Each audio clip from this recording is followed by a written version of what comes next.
Hello and welcome back to Nightfall, the AI written and voice acted crossover fanfiction. I'm Newfotoson, and in the previous chapter we followed Lisa Simpson as she attempted to save her brother Bart from his ghoulish curse given to him by the Nightmare King. We left her in the Prison of the Lost, where Catra agreed to help her find the Lost Realm. We'll be picking up right back there with a bit of a journey ahead of us. This chapter could have been split up into two other parts, but I really didn't want to do any three-part stories in this season. So buckle in as we see where the AI takes us.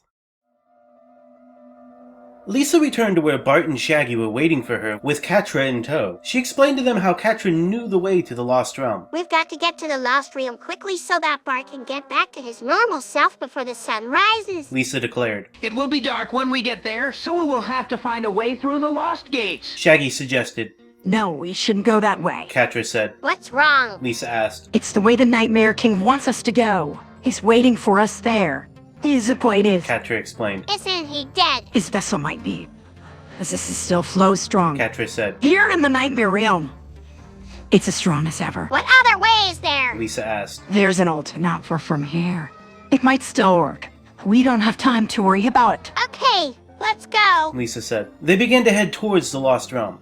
They walked through the dead forest, their boots trudging through the snow. Suddenly, Bart jumped a little higher than usual, his ears perking up. He looked around, nose scented the air. I smell smoke. He said. It's probably nothing. Shaggy said. You've been smelling dead things all day. It's this girlish nose of mine. Bart lamented. It seeks out the dead, but this is man-made smoke. Lisa sniffed the air, smelling nothing. It's smoke. Let's go. They broke into a run, hurrying through the forest as fast as they could.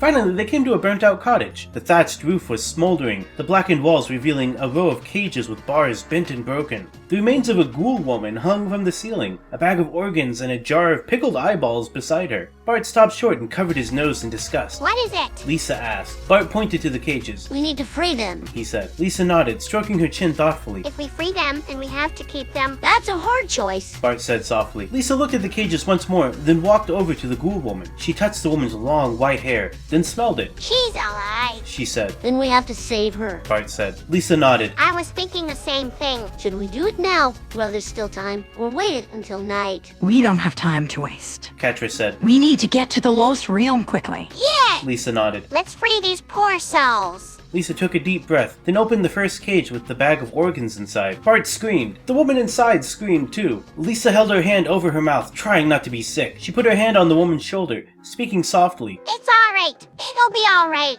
In a moment, you'll be free. The woman wrapped her arms around Lisa, hugging her. Lisa patted the woman's back, then whispered to her. You're a survivor. Keep your strength up. At last, Lisa opened the last cage door, freeing the ghoul from her iron cage. The ghoul held her hands out, staring at them. Her organs returned to her, and she breathed as if she were alive. Thank you. The woman said, staring at Lisa. Lisa nodded. It's alright. Let's get you out of here. Lisa stepped around to the other side of the cage, and reached to unbuckle the iron clips that held the bars in place. I can help with that. Bart said. Lisa looked up, surprised. It would be a honor to have your help. They freed the woman and brought her outside. We've wasted too much time. Catra said. Is this old woman coming with us? Of course not. Lisa shook her head. I'm afraid she's still too weakened from her time in the Nightmare Realm. In fact, I'm not sure she'll even be able to walk. I'm fine. The woman said. Just give me a minute. Lisa and Bart brought the woman to the edge of the water. Can you walk across? Lisa asked. I think so. The woman said. Lisa took the woman by the arm and began walking across the bridge, holding hands. The woman walked across the bridge, staring ahead. What is your name? Lisa asked. And where do you live? My name is Ida. The woman replied. I live in the Lost Realm. The Lost Realm. I was the assistant of the King of the Silver River. She said. But when I opposed the Nightmare King, he removed my innards and trapped me in this place. That's awful. Bart said. We're going to the Lost Realm. Lisa said, thoughtfully stroking her chin. Perhaps you could come with us.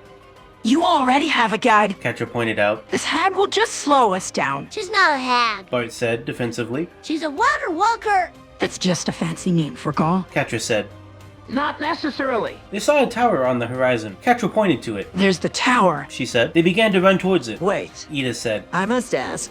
You're going there. To cure Bart. Lisa explained. He was turned to a gull by the Nightmare King. If you go to the tower, you may be trapped like me. Ida pointed out. Is it worth the risk? Perhaps. They continued running. They ran up the hill towards the tower.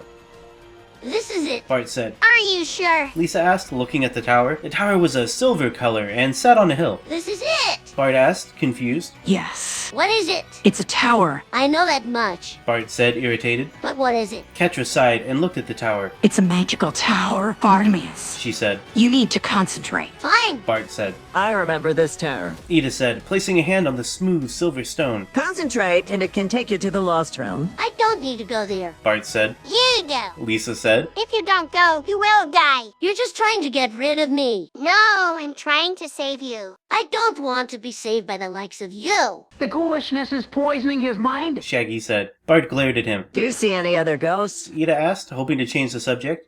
Bart shook his head. There's no one here. Yes, there is. Shaggy said. We are here. Bart turned to stare at Shaggy. Are we? Bart asked, a sneer forming on his face. Yes, Shaggy said. Those aren't real. that's what you think. Shaggy said. Come on. They went inside the tower, where a ring of magic light shone from the floor.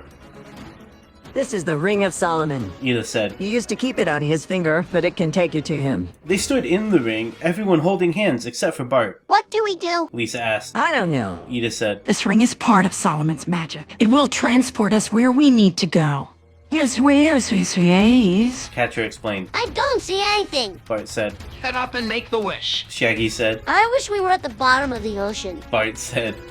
The tower began to fill with water. Lisa yelped as fish swam around them, the water going up past their ankles. They remained at the bottom of the ocean for several minutes before the water level went down, revealing the tower's roof. There we go. Lisa said. Bart huffed as the tower trembled. The night sky shifted as they slipped between cracks in reality. They walked over a long, bumpy dirt path. Lisa held her arms out to balance. Watch your step. Ida said. Is this really the Lost Realm? Lisa asked. It's been so long, I can hardly remember. Ida said. They walked for a long time before the path ended.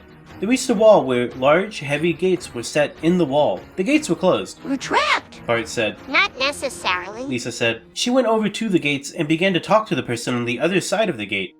Hello, my name is Lisa. We are here to see the King of the Silver River. Hello, my name is Marzipan. It's nice to meet you. Is Solomon here? Lisa asked. The king doesn't go by that name anymore. Marzipan said. He doesn't. Lisa asked. No. In fact, the whole realm of Solomon has been destroyed. Destroyed. Lisa asked, taken aback. That's why it's lost. Catra explained. The Nightmare King was the only one who could end the king's rule, which was destroying the realm of the lost. What does that mean? Marzipan asked. It means I have no idea. Lisa said. What do we do now? Bart asked. Now. Lisa said. Now we kick us. I mean, after we kick us. Bart said. We can't just leave you here to die. Ida said. I'll be fine. Bart said. No. Lisa said. You are not going to die. We are not leaving you here to die. Why not? Bart asked. Because that's just. Lisa began to say before another voice cut in. Hello! Yes, I'm here. Lisa said. Are you the one who's looking for the King of the Silver River? Yes. Lisa said. Oh, cool! He's very lonely. You should come and see him. Lisa and the ghouls looked at each other in confusion. Who are you? Ida asked. I am the King of the Silver River. There is no King of the Silver River. Lisa said. I used to be. The voice said. Lisa turned around to see a man standing behind her. He was soft and fluffy, like a cloud. He was wearing a long red robe. He looked at the ghouls. I see two of the fullest creatures in my realm. He said. And you dare to call yourself king? We were just leaving. Lisa said. If you want to come with me, I can provide you with a nice home, and food, and lovely clothes. I can even arrange for you to have a pretty wife. What's your name? Ida asked the man. I lost mine. What's your name? He asked Lisa. I'm Lisa. She said. Are you really the King of the Silver River? Do you wish to come with me? Yes. Lisa said. Very well. The man said. Follow me. Where are we going? Bart asked. Wherever you wish, follow me and do not attempt to make conversation. For each one of you, I will provide a handsome suit of clothes. Even you, Bartimaeus, shall look presentable. The Silver River King led them into a large room filled with shelves and clothing. He began pulling books off the shelves and spreading the clothing out on the tables. Here, He said, handing Lisa a suit of nice, fine clothing. It was all silver and gold, with a purple velvet lining. The man looked at the clothing. you may find these a bit tight, He said. but that will soon pass. Bart put the clothing on and tried looking in the mirror. I see you like to flaunt your body. The man said. I have a complete set of plate armor in the next room. If you wish, you may put that on as well. Oh, I don't think there is any need for that. Lisa said. Thank you very much. You're quite welcome. He said. Now please examine yourself and see if the clothing fits. Lisa walked into the next room. She paused to look at the suits of armor. They were laid out on tables covered with a purple cloth. All of them were golden and silver with purple velvet linings. They each had a different emblem on the breastplate. Lisa picked up one suit and examined it. That's the junk suit of armor! The Silver River King said. And that's Solomon's? Bart said. And this is David's. Ida said. You knew David. The king asked. And Solomon. Ida answered. But I guess you are the king now. Not for much longer. The man said. But come on, let me show you something. The king led them to a table in the corner of the room. On it were several items. Lisa saw a dagger and a book. The man took the dagger and turned it in his hands. Do you like it? He asked, showing Lisa the hilt. It's a dagger. Yes, but do you like it? Lisa frowned. I don't know anything about knives. She said. That's the point. The man said. If you can find out how to use it, it's magical. I cannot. Lisa said. Please. No. Nonsense. Nobody can resist the power of a dagger. The man opened the book and read from it. The dagger must be used for good, not evil. That's not very helpful. Lisa said. Can you just give it to me so I can use it for good, too? No, The man said. Why not? because that would take the power of the dagger from the book and give it to you. And I cannot give that to you. Lisa opened her mouth to complain, but the man held up a hand to silence her. The dagger will only work for good with the power of good in mind. He said. Any other use, and it will be taken and the power removed from the dagger and given to another. That will be evil.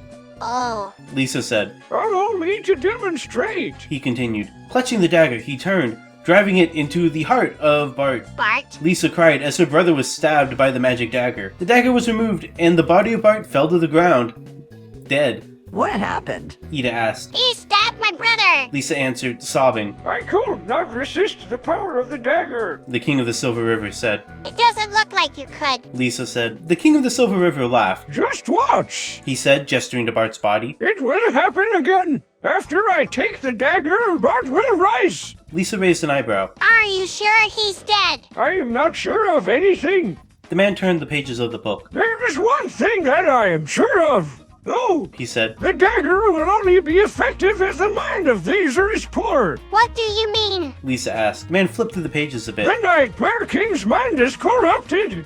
He's not been in complete control of his nightmare realm for very long. It's a young and tested mind. It's easily corrupted. That's not good. Lisa said. No, it's not. The man agreed. But if you wish, you can help drive the Nightmare King insane. You can use the dagger to try to kill him. Then the dagger will become corrupt and will not work. Lisa thought about what the man said. No, I can't do that. Lisa said. I need to get the dagger from my brother. That's my only purpose. I understand. The sun began to rise, and the light shone through the window. We should get moving. The man said. Should we? Lisa asked. Yes, The man said. we should go back to the Nightmare Realm and kill the Nightmare King. Lisa remembered the warnings of the witch she'd met in the woods. If the king of the Silver River entered the Nightmare Realm, it would be disastrous. The light of the sunrise hit Bart's body, and he began to stir. Come on. Lisa cried, pulling on her brother's hand. Her brother opened his eyes, and Lisa's face lit up. Bart? She cried. Bart smiled at his sister before standing up. Are you okay? Did something happen? He asked. Lisa shook her head. No, I'm fine. Did something happen to you? Yeah, but that's not important. Bart reached out and pulled Lisa into a hug. I miss you, little sister. He said. Lisa wrapped her arms around her brother, and the two of them embraced. They remained in that position for a moment, and then Bart stepped back. We should go. He said. The siblings walked out of the room and down the stairs. Where are you two going? Catra asked as they passed her in the hall. We're going to go kill the Nightmare King. Bart said. What about my purpose? Lisa asked. Get another purpose. Bart said, smiling at his sister. Catra sighed and ran her fingers through her hair. I guess I can do that. She said. It was a long, difficult walk to the throne room of the Nightmare King. On the walk, Bart told Lisa to close her eyes and imagine herself in a beautiful place. Lisa shut her eyes and imagined herself in a beautiful place.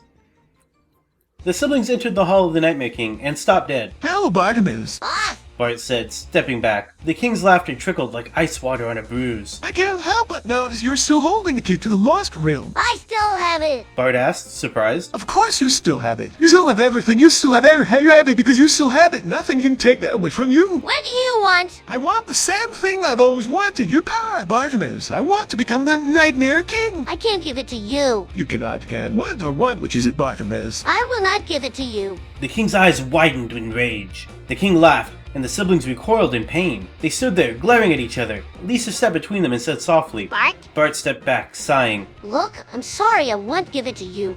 I'm not going to give you my power. I will not give you that. I cannot. I will not do it. I cannot. This is her power, Lisa.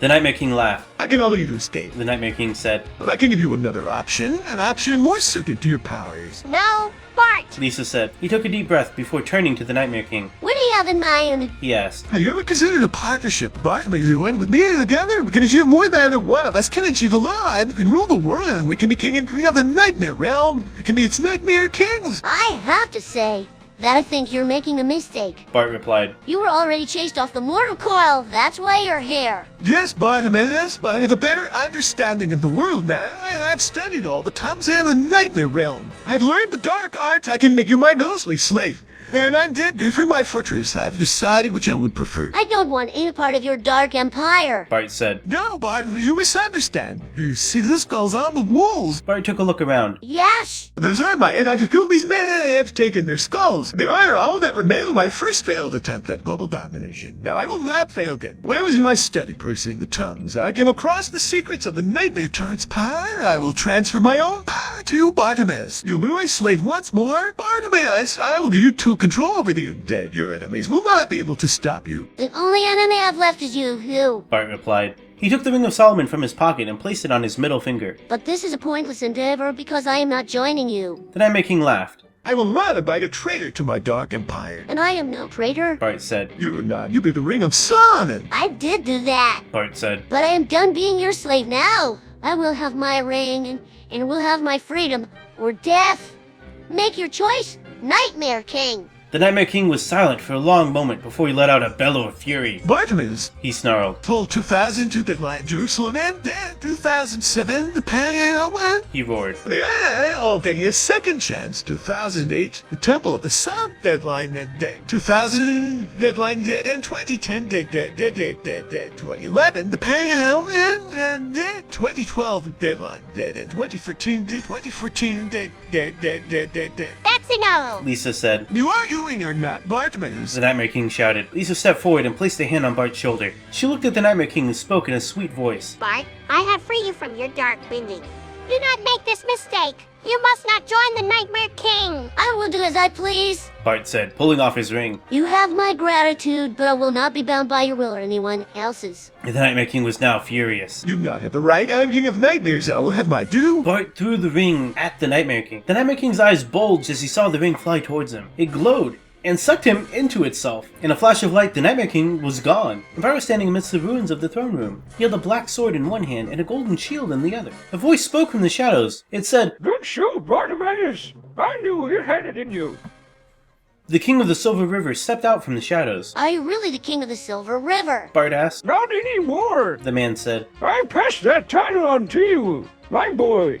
Bart smiled and took the black sword. I am forever in your debt. Bart said. I would do anything for you. That brings a tear to my eye. The king said. You're a real friend, but you know, you're holding up a bit of paper that says otherwise. I'm sorry. Never mind. The man said. I understand, and in your place, I will do the same thing.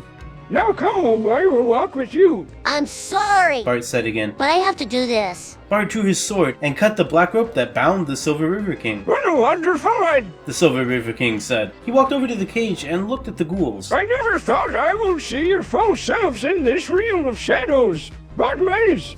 But you have changed things. I will free you and your companions from this pit. There are more of us. Bart asked. There are many others. The Silver River King said. We are the lost. We fell victim to the Nightmare Tyrant's power. Is there any hope? Bart asked. We've had a bit of luck, Bartimaeus. The king said. I will call upon the River of Life to free us. I will need your help. I'm all yours. And that will conclude Bart and Lisa's journey for now. We'll see them again eventually, but next time we're going to jump over to Twilight and Mordecai and see what they've been up to following the Season 1 finale. Thank you all for watching, and if you happen to miss the previous chapter, here's a clip. Do you wish for assistance? Said the woman. Or should I kill you? Stephanie looked at the woman and her eyes widened. That's the necklace. You know her. Asked Lisa. I know her. Said Stephanie. What did you call me? The woman asked, her eyes narrowing. The lady. I only meant that you were shaped like a nut. Said Stephanie. The woman smiled. You are a poor child.